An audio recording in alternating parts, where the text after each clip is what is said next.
Buonasera a tutti, benvenuti all'ippodromo del Savio di Cesena per questa 22esima riunione del 2026. Riunione di ottima qualità, incentrata sul Gran Premio Augusto Calzolari, che sarà la sesta corsa alle 23:05. Si inizia con una prova per i puledri, in particolare puledri che hanno già mostrato qualcosa. In tre hanno già vinto. La Luna e il Lupo Bigi è arrivata seconda, mentre l'Atias ha già preso un terzo posto. Macchina in movimento, Le Chapeau Point, Roberto Vecchione all'1, al 2 la Luna e il Lupo Bigi, VP dell'Annunziata. 3 Let It Be Gar, Lorenzo Baldi, 4 Lovely Griff, Andrea Farolfi, 5 l'Atias, Francesco Virzi. Parte piano proprio l'Atias.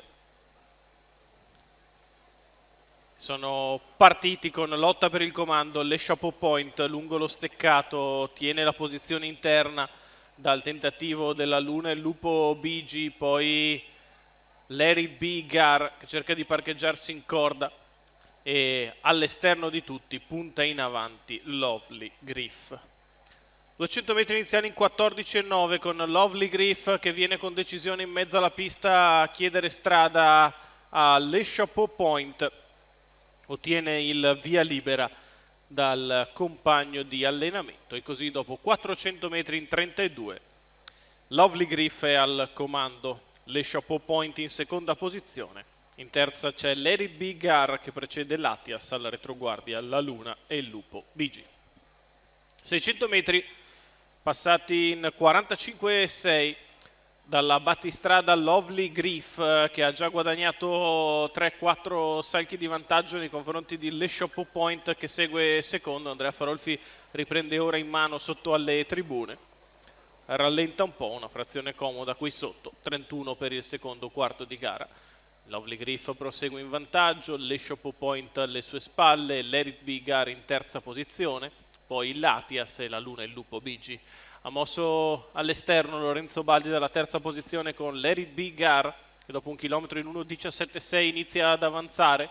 Arriva all'esterno di Lovely Griff che deve riaccelerare e così Lovely Griff e Let It Be Gar vanno in lotta a 400 dal palo, 14,4 per la retta opposta alle tribune, 1,32 i primi 1200 metri di corsa. Lovely Griff che guadagna terreno a Let It Be Gar che si appoggia in corda, poi Le Chapeau Point in terza posizione, la retta d'arrivo per Lovely Griff che ha sparato un 14,1 per la curva.